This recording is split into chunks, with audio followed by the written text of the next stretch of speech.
Avropanın mərkəzində yaşayan bu xalq 1000 ildən çoxdur həmin coğrafiyada yaşasa da, qonşularından fərqli olaraq Hind-Avropa dillərində danışmırlar.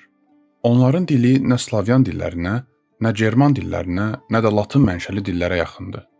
Üstəlik, Avropanın ortasında yerləşmələrinə baxmayaraq, onların ən yaxın dil qohumları minlərlə kilometr uzaqda, Sibirin qərbində yaşayır. Avrasiyanın bozqırlarından qərbə doğru hərəkət edən bu xalq Avropaya gəldikdə qərb dünyası sarsılmışdı. Manastırlarda qorxu içində dualar oxunur, şəhərlərdə vahimə yayılır, kəndlər boşaldılırdı. İnsanlar De Sagitis Hungarorum libera nos Domine, yəni Tanrım, Macar oxlarından bizi qoru deyə dua edirdilər. Macarların qəfil ortaya çıxışı Avropa üçün qədim bozqır dünyasının geri dönüşü idi. Slavyan, German və Latın dilli xalqlarla əhatə olunan Macarlar Avropanın mərkəzində dövlət qurdu və bütün təzyiqlərə baxmayaraq öz dilini və kimliyini bu günə qədər qoruyub saxladı. Onların mənşəyi isə əsrlərlə mübahisə mövzusu olmuşdu. Bəs onlar əslində kim idilər? Necə olmuşdu ki, Avrasiyanın çöllərindən gələn bir xalq Avropanın mərkəzində qalıcı dövlət qurmağı bacarmışdı? Macarların keçmişini anlamaq üçün bizi Avropadan uzaqlara, Volqa çayının sahillərinə, Qazax bozqırlarına, Xəzər xaqanlığına və Ural dağlarına qədər uzanan nəhəng tarixi səyahət gözləyir. Bu gün qərb dünyasında istifadə olunan Hungary, Hungariya və buna bənzər adlar Latın dilindəki Hungariya sözündən gəlir. Amma bu ad bir qədər yanıltıcıdır. Çünki ilk baxışda onu Hunlarla əlaqələndirmək asandır. Orta əsr Macarları da özlərini tez-tez Attilanın varisləri hesab edir və Hunlarla əlaqələndirirdilər. Lakin müasir tarixçilərin böyük hissəsi Hungariya adının birbaşa Hunlardan deyil, daha çox Onoğur tayfalarının adından yarandığını düşünür. Macarlar isə özlərini tamamilə fərqli adlandırırlar.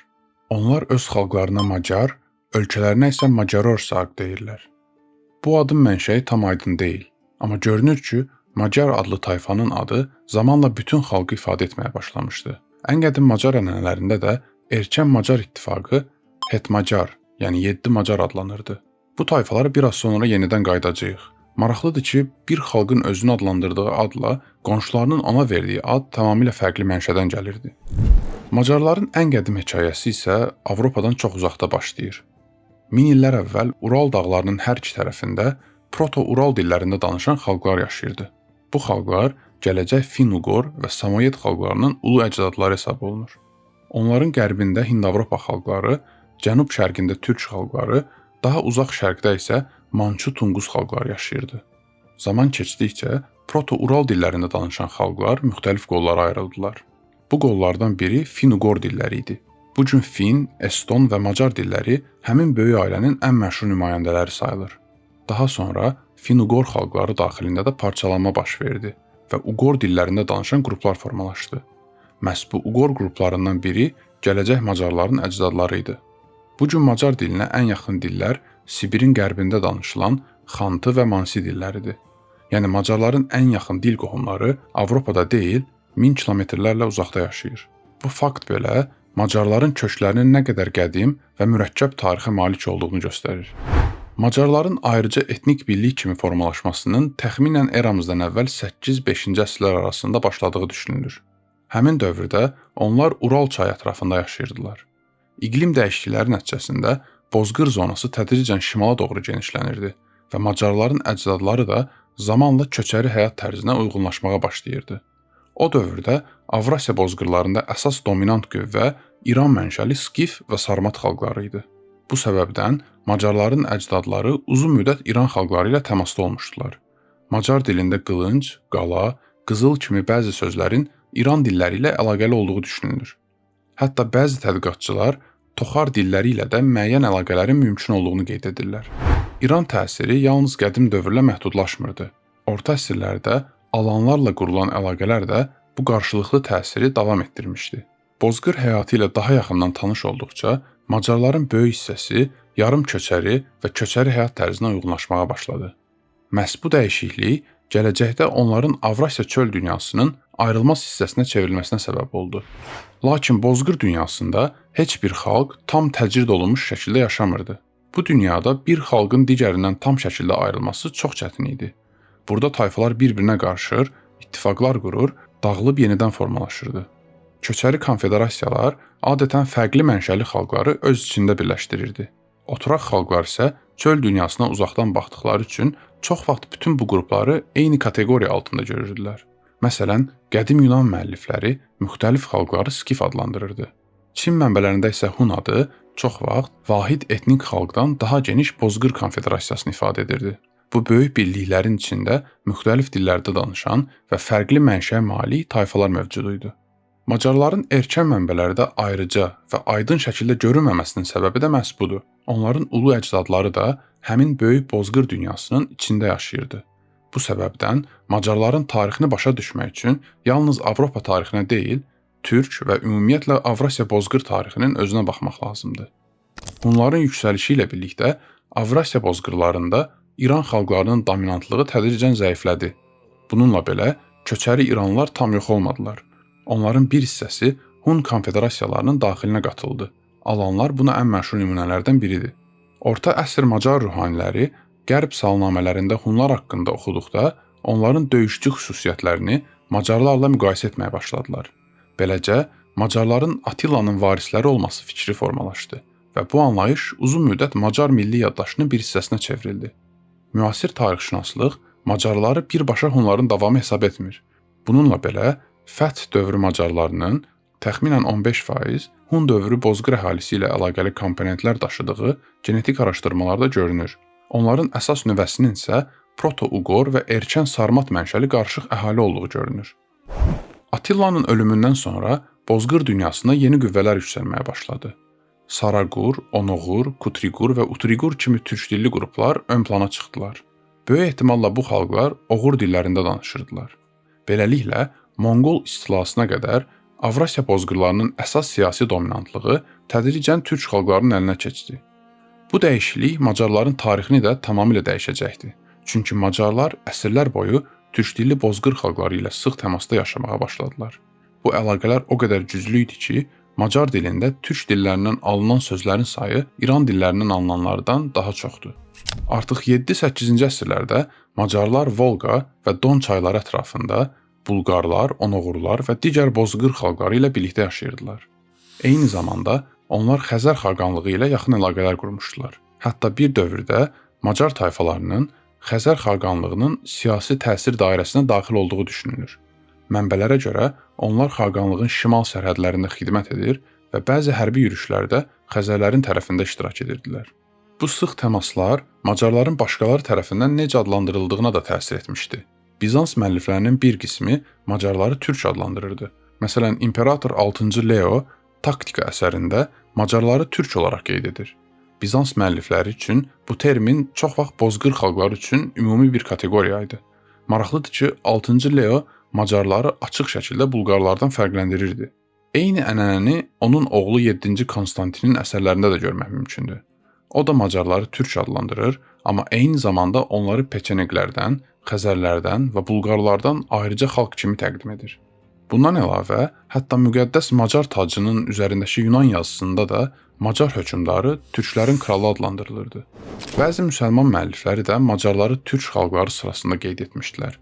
Digər maraqlı məqam isə bəzi İslam mənbələrində Macarların Başqırd adı ilə xatırlanmasıdır. Bəzi tədqiqatçılar bunu Ural bölgəsi ilə əlaqələndirsələr də, məsələ tam aydın deyil və tarixşünaslıqda mübahisəli olaraq qalır. Bununla belə, mühüm məqam odur ki, dövrün Macar mənbələri Macarların özlərini türk adlandırdığını göstərmir. Görünür, onlar bu termini tanıyırdılar, amma onu daha çox ətraflarında yaşayan türk dilli xalqlar ifadə etmək üçün istifadə edirdilər. Macar dilində qədim türk sözü zamanla türkü, daha sonra török formasına çevrilmişdi. Macarların qərb dünyasında Ungri, Hungri və daha sonradan Hungarian kimi tanınmasının isə böyük ehtimalla Onoğur adı ilə əlaqəli olduğu düşünülür. Bir çox tarixçi və dilçi bu nəzəriyyəni qəbul edir. Slavyan xalqları Pont bozqır bölgəsində yaşayan bəzi qrupları Ungri olaraq çağırırdılar və zamanla bu ad Macarlarla əlaqələndirilməyə başladı. Hətta köhnə Rus mətnlərində Slavyan dünyasında Polyak təsirinin yayılması ilə Vengri formasının genişlənməsinə qədər Macarlar Ugri adı ilə qeyd olunurdu. Təxminən 9-cu əsrdən sonra Ungri forması Slavyanların qonşularına da yayıldı və Macarların Karpat hövzəsini fəth etməsindən sonra Latın dünyasında geniş şəkildə istifadə olunmağa başladı. Sonradan sözə əlavə olunan H hərfi isə Avropalıların Macarları Hunlarla əlaqələndirməsinin nəticəsi ola bilərdi. Xəzər xaqanlığının təsirindən tədricən uzaqlaşan Macarlar qərbə doğru köç edərək Etelköz adlanan bölgədə məskunlaşdılar.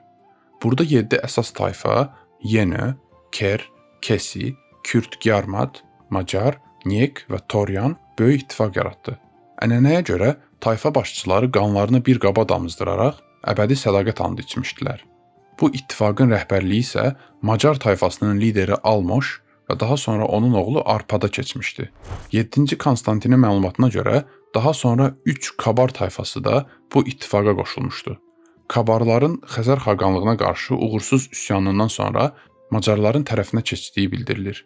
Onların əvvəllər Xəzərlərin dili ilə danışdığı qeyd olunur və buna görə mənşəcə türk xalqları ilə əlaqəli olduqları düşünülür.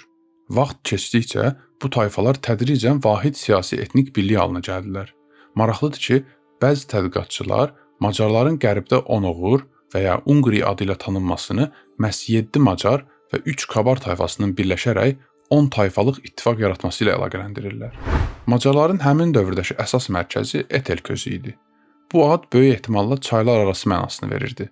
Lakin Volqa və Don çaylarının qədim mənbələrdə İdil adı ilə tanınması səbəbilə Etelközün dəqiq yeri hələ də mübahisəlidir. Buna baxmayaraq, aydın olan odur ki, Karpat hövzəsinə gəlməzdən əvvəl Macarların son böyük yurdu məhz buraydı. Macarların sosial quruluşu haqqında məlumat verən müsəlman və qərb mənbələri onları köçəri atlı döyüşçülər kimi təsvir edirdi. Onların həyat tərzi Hunlar və Avarlar kimi digər bozqır xalqlarını xatırladırdı. Mənbələrdə Macarların əsas məşğuliyyətinin müharibə, basqın və heyvandarlıq olduğu qeyd edilir. Ən erkən məlumatlara görə Het-Macar ittifaqı ikili idarəetmə sistemi ilə idarə olunurdu. Əl-Ceyhaninin məlumatına əsasən Macarların müqəddəs və ya nominal hökmdarı Kende, hərbi rəhbəri isə Gyula adlanırdı. Bu model çox vaxt Xəzər xaqanlığındakı ikili idarəetmə sistemi ilə müqayisə edilir. Bəzi tədqiqatçılar hesab edir ki, Kende daha çox dini və simvolik fiqur idi. Gyula isə real hərbi siyasi hakimiyyətə malik idi. Hətta bəzi nəzəriyyələrə görə böyük fəlakətlər zamanı müqəddəs hökmdar ritual şəklində qurban verilə bilərdi. Macarların sonrakı ənənələrində Almoşun Transilvaniyada öldürüldüyü və Panoniyaya daxil olmasına icazə verilmədiyi qeyd olunur. Bəzi tarixçilər bu hadisəni qədim bozqır ritualının izi kimi şərh edirlər. Əgər bu doğrudursa, Almoşun taleyi müəyyən mənada Xəzər xaqanlarının taleyini xatırladırdı. Macar salnamələri isə əsas fəth lideri kimi Arpadı ön plana çıxarır. Onların yazdığına görə Arpad 907-ci ildə ölmüş və hakimiyyət onun nəslində davam etmişdi. 7-ci Konstantinin verdiyi məlumata görə isə Arpad Xəzər ənənəsinə uyğun şəkildə qalxan üzərinə qaldırılaraq knyaz elan olunmuşdu. Bu detal belə Macar siyasi mədəniyyətinin nə qədər güclü türk təsiri altında formalaşdığını göstərir. Macarların Etelközü tərk edib Karpat hövzəsinə gəlməsinin səbəbi haqqında müxtəlif nəzəriyyələr mövcuddur. Bəzi tarixçilərə görə bu əvvəlcədən planlaşdırılmış köç və fəth idi. Digərləri isə hesab edir ki, Peçeneqlər və Bulqarların hücumu Macarları qərbə doğru hərəkət etməyə məcbur etmişdi. Ən geniş yayılmış nəzəriyyəyə görə isə Macarlar artıq qərbə köç etməyi düşünürdülər. Lakin Peçeneq təzyiqi bu prosesi sürətləndirdi. Həmin dövrdə Karpat hövzəsi 3 əsas siyasi güc arasında bölünmüşdü. Panoniya Karoling imperiyasının təsiri altındaydı. Şimalda Moraviya knyazlığı yüksəlirdi. Cənub və Balkanlarda isə Bulqar dövləti regionun əsas güclərindən birinə çevrilmişdi. Təxminən 895-ci ildə Peçeneqlərin hücumu Macarların qərbə doğru hərəkətini sürətləndirdi. Özləri də Oğuz tayfalarının təzyiqi altında olan Peçeneqlər Macarları sıxışdırmağa başlamışdılar. Nəticədə Macarlar Karpat dağlarını aşaraq yeni yurda daxil oldular. Bu hadisə tarixdə Macarların Karpat hövzəsini fəthi kimi tanınacaqdı. Macarlar əsasən Dunay və Tisa çayları boyunca yerləşdilər. Bu ərazilər onların yarım köçəri həyat tərzini davam etdirməsinə imkan verirdi. Eyni zamanda onların gəlişi Qərbi və Cənubi Slavyan dünyası arasında qeyri-Slavyan sədd yaratmış oldu. Macarların Pont bozqırından ayrılması Xəzər xaqanlığı üçün də ciddi nəticələr doğurdu. Çünki onlar Xəzərlərin mühüm müttəfiqlərindən biri idi və bölgədən ayrılmaları xaqanlığın zəifləməsinə təsir göstərdi. Karpat hövzəsinə yerləşdikdən sonra Macar cəmiyyəti tədricən dəyişməyə başladı. Slavyanlarla qurulan yaxın əlaqələr Macar dilinə də güclü təsir göstərdi.